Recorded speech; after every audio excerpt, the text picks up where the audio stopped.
are the average of the 5 people that you spend the most time with. Good morning, everyone. This is your girl, Christy Love, and this week on My Media Melody, we're going to be talking about who's in your circle. Or maybe you're not in a circle. Maybe it's just you by yourself. But if you got a group of friends, you got a group of associates, who's in your circle? And of course, as we get older, a lot of us come to realize that we can't hang around certain people anymore. Like the people that you may have hung around with in middle school, high school, and you get to college and you start learning a little bit more about yourself, you'd be like, I don't think I can hang out with you anymore. Not to say that we have to stop being friends, but when you get older, your mentality change, your mindsets change, people start having kids, people start raising families, and so a lot of things that you used to do back in your earlier years, you learned that I can't do that anymore with you because this is all you want to do.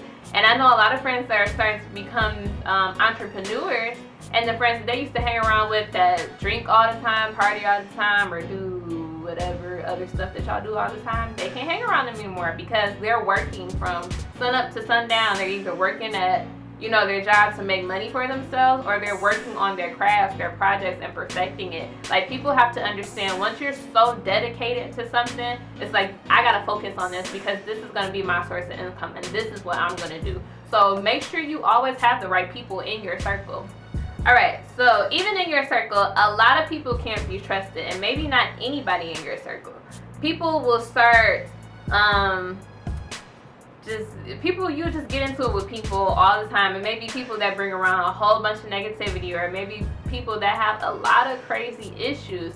So that's when you know, okay, you know what, it's time to make some power moves. It's time to eliminate some people out of my circle and get me focused. And once you build your team of, it may be even 2, it may be just you, or it may be 5 people. Get some people on your team that's trying to contribute to help you to get to where you need to be, who's trying to help you and push you to start that business or push you to stay in school. Because a lot of people say, man, you don't need to be doing that, because they're not focused and they're not ready to get ahead. They fear that you might get ahead before they do. And what we all have to understand is we're all trying to work towards something, and we have to embrace it, and we can help each other, and we can all get there together. The people in your circle should have great topics to talk about. Like, the topic shouldn't always be about who man is cheating on so-and-so, or who'd you hit last night, or whatever the case is. I feel like the open discussion should be about things that are going on in the community, things that are going on globally. What are you doing to make sure that these things are changing? Because after all of us are leaders, and we're all leaders in different fields and different purposes in our life. So what are you doing to be a leader? Are the people in your circle truly leaders?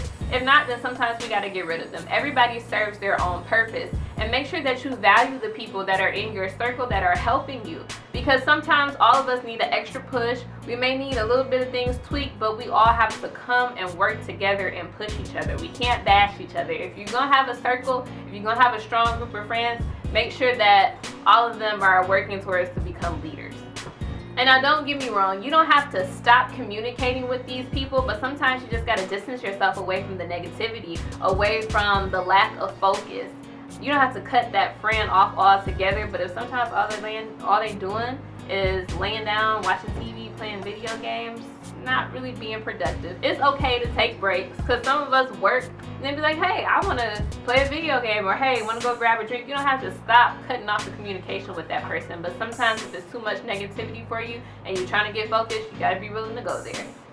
Also, what are you benefiting from the relationship with this person? And all of us go through it. It comes a time where we gotta even cut our own best friends off, people that used to be best friends, or people that used to be like sisters and brothers to us. It just comes that point in time, because a lot of people may be filled with a lot of negativity and hurt and envy, and sometimes you just gotta let those people go, and hopefully that they learn from you or from the mistake, or maybe even you have to do it in order to learn how to grow and how to pursue things out on your own. So that's the segment for this week on who's in your circle. Remember, who you hang around represents you. So my question to you is, who is truly in your circle? Thank you guys so much for tuning in to this week of My Media Melody. Thank you.